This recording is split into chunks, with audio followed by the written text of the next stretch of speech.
I'd like to call Board of Zoning Appeals for today's meeting at May 7th, 2024 to order. First order of business is a pledge of allegiance and a moment of silence.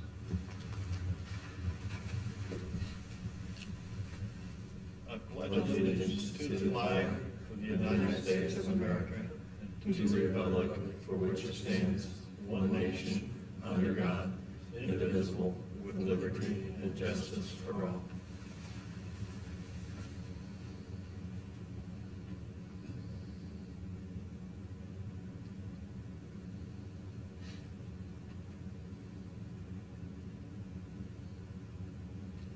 Thank you. I would request if you have a cell phone that you would silence it or turn it off, one of the two, so we do not disturb the meeting. First order of business is the approval of the minutes for Tuesday, April 2nd. Move to approve. Second. I have a motion to approve and a second. All those in favor? Aye. Those opposed? Motion passed.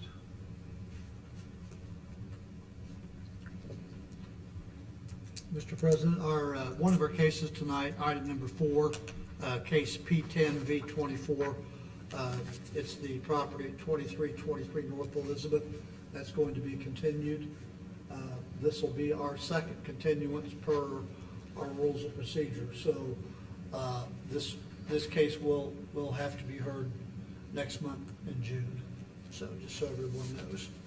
I don't believe anyone in the audience is here for that case, but if you are, that case is not being heard tonight. All right, thank So you. the first case to be heard is case P11V24, the petition of Michael Frederick requesting a variance of 3 feet to section 3.16, minimum side yard setback in an R5 zone. This is at 2218 North Buckeye Street. I move that we approve case number P11-V-24 and adopt the findings of the petitioner as those of this board and make those findings part of the record. Second. Thank you. Do we have a petitioner here? You would step up to the microphone, state your name and address.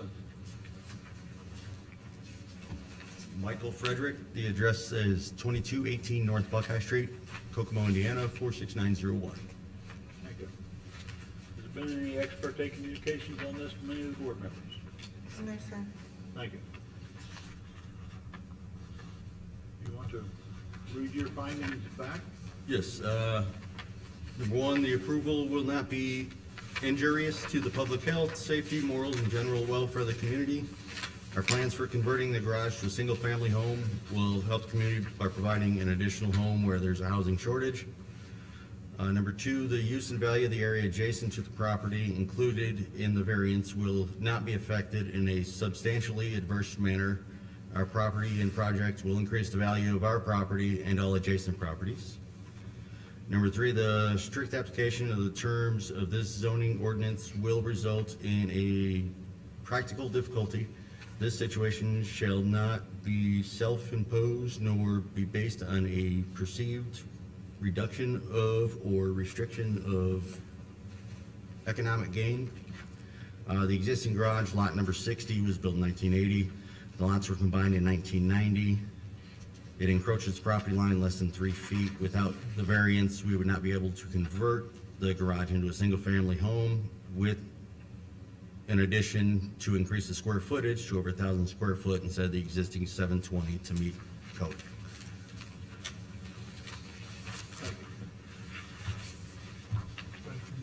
Ready for you? Staff findings for case P11V24, the approval will not be injurious to public health, safety, morals, and general welfare of the community.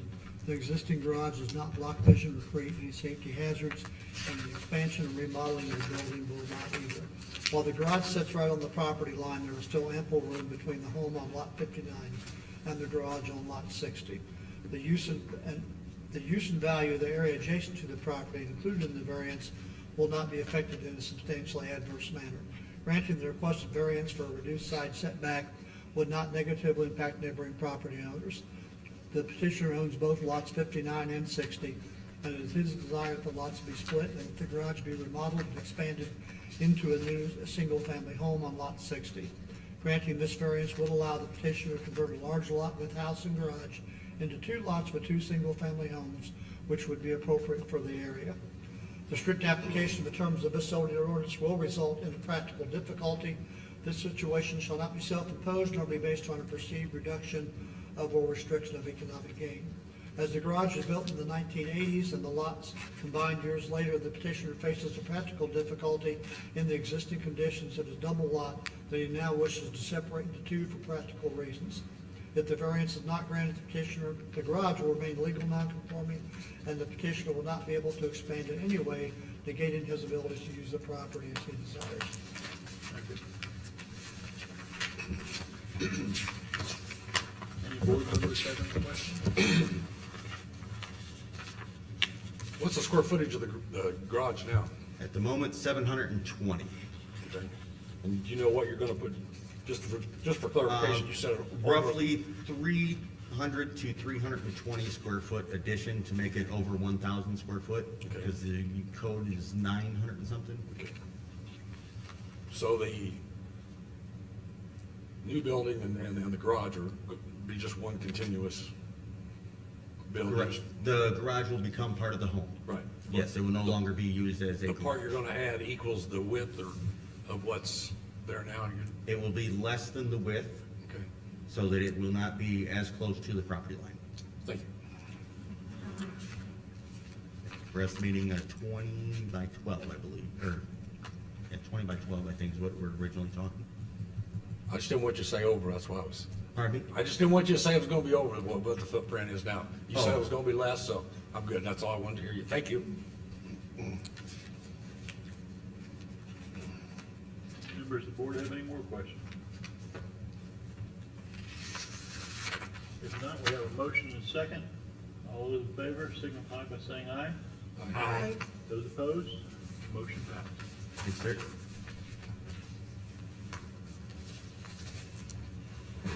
The next case is case P12V24, petition of DJ Butcher requesting the use variance of section 3.31 for dwelling multifamily lower floors and a variance of 33 square feet to section 3.32 minimum floor area per unit in a DC zone downtown commercial located at 100 West Walnut Street. To have the petitioner here. We need a motion. Oh, need a motion. I move that we approve case number P12-V-24 and adopt the findings of the petitioner as those of the board and make those findings part of the record, please. Second. Thank you. Now, petitioner. Please state your name and address and My name is Ryan Pitcher, 106 North Washington, Kokomo, Indiana. The approval will not be injurious to the public health, safety, morals, and general welfare of the community. This is an existing building we are updating into a mixed-use family and commercial project. This will include living on the first floor with an average living space of 817 square feet. The use and value of the area adjacent to the property included in the variance will not be affected in a substantially adverse manner. This property will be a mixed use with multifamily living on the first floor with its own parking lot that will fit in with the other multifamily properties in downtown Kokomo. The strict application of the terms of the zoning ordinance will result in a practical difficulty. This situation shall not be self-imposed, nor be based on a perceived reduction of a restriction of economic gain. The property will be a mixed-use multifamily building that will help fit the desired need and increased demand of downtown living. has there been any ex parte communications from the board on this case? No, sir. Thank you. Mr. Sheehan. Okay, staff findings for case P12V24, the approval will not be injurious to public health, safety, morals, and general welfare of the community. The proposed variances for multifamily use on lower floors and for reduced floor area will not create any safety hazards for the community. All remodeling work will be appropriately inspected by City Hall. The approval of these variances will not be injurious to public health, safety, morals, or general welfare of the community. The use and value of the area adjacent to the property included in the variance will not be affected in a substantially adverse manner. Granting the requested variances would allow for slightly undersized apartments and allow for 3 first-floor apartments in addition to the office and 3 retail units on the first floor. One of these first floor apartments will be handicap accessible. This mixed use is consistent with surrounding properties and will not negatively impact them or their uses. The petitioner are also providing some off-street parking which is not required in the downtown commercial district. The strict application of the terms of this zoning ordinance will result in a practical difficulty. This situation should not be self-imposed nor be based on a perceived reduction of or restriction of economic gain. If the variance is not granted, the petitioner will be unable to fully utilize the property as they desire and will be unable to meet their goal of adding new retail and residential units to the downtown area. The petitioner faces a practical difficulty in attempting to balance their mixed-use development and to use the property for its best use.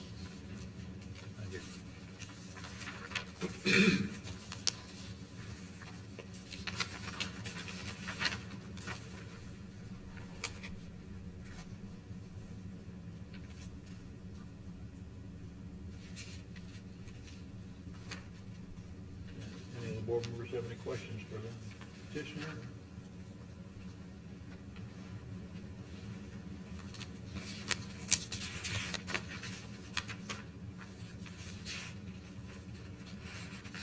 We have no further questions. All those in favor signify by saying aye. Aye. Those opposed? Motion passed. There's no further business. I have no other business. I'll entertain a motion to adjourn. So moved. Second. We have a motion and a second. All those in favor signify by saying aye. Aye. Those opposed? This meeting is adjourned. All right. Thank you.